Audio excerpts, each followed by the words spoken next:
Bom, eu estou aqui na piscina do meu prédio, curtindo aqui um dia bonito, e vou aproveitar para ler um capítulo de um livro que eu considero muito importante para todos os homens e todas as mulheres deveriam ler. Haveriam menos desencontros. Esse livro ele foi escrito por dois psicanalistas, um casal de psicanalistas que durante 10 anos fizeram uma pesquisa sobre as diferenças entre os homens e as mulheres, desde o nascimento até os aspectos culturais, da formação familiar, diferenças biológicas, diferenças de formação mesmo a nível de DNA. E então é uma abordagem muito interessante, científica e divertida, né? Vale a pena ler todos os capítulos. Mas eu vou me deter só ao capítulo 9, que fala exatamente sobre o que o título trata, né? Os homens fazem sexo, por que os homens fazem sexo e as mulheres fazem amor? Uma visão científica e bem-humorada de nossas diferenças, de Alan e Barbara Pise, né?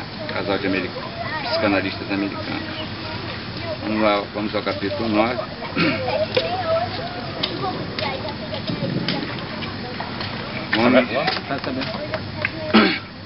Homens, mulheres e sexo.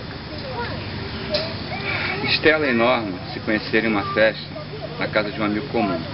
A atração foi instantânea e logo se transformou num relacionamento insaciável e ardente. Estavam os dois apaixonados e não cansavam de transar. Especializaram-se em sexo doméstico. Na sala, no quarto, na cozinha, no banheiro, na escada, na garagem.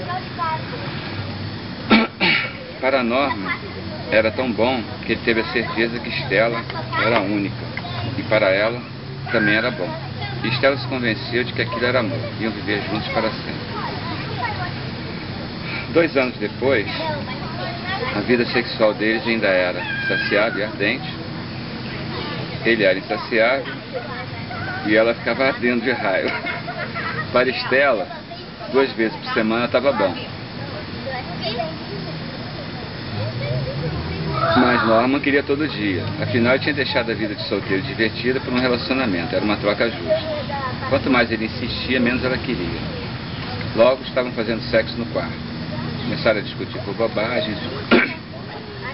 Os beijos e as carícias foram diminuindo e de repente cada um só via os defeitos do outro.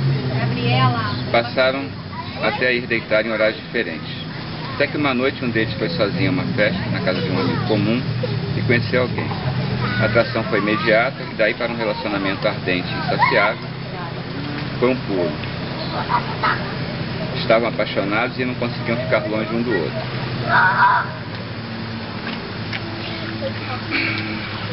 Onde fica o sexo no cérebro? O centro do sexo, como já vimos, fica no hipotálamo, que é a parte do cérebro que também controla as emoções e as batidas do coração e a pressão sanguínea. Tem mais ou menos o tamanho de uma cereja e pesa cerca de 4,5 gramas. É maior nos homens que nas mulheres, nos homossexuais e nos transexuais. É nessa área que os hormônios, principalmente a testosterona, que estimulam o desejo do sexo.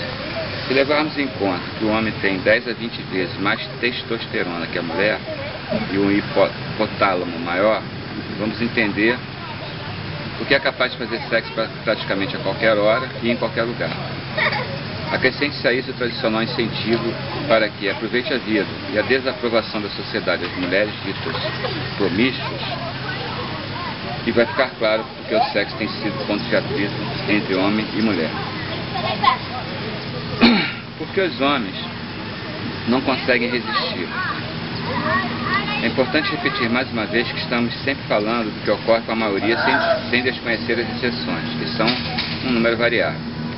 A entusiástica e a impulsiva disposição do homem para o sexo tem uma finalidade clara: assegurar a continuidade da espécie humana.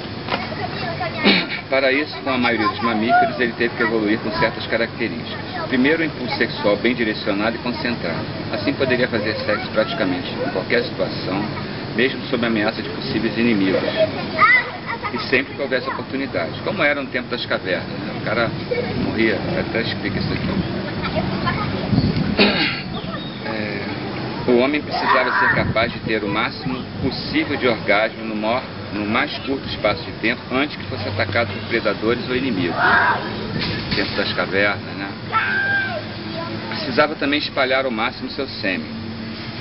Kinsey Institute, nos Estados Unidos, que é um laboratório que estuda sexologia dos seres humanos, líder mundial em pesquisa de sexualidade humana, concluiu que, sem as regras sociais, praticamente todos os homens seriam promíscuos, como forem em 80% das sociedades pela maior parte da nossa história. Com o surgimento da monogamia, esse impulso biológico masculino passou a causar constantes problemas e ainda é hoje um motivo de desentendimento entre os casais. Por que as mulheres são mais fiéis? Na mulher, o hipotálamo é menor do que o homem. Além disso, ela tem pouca quantidade de testosterona.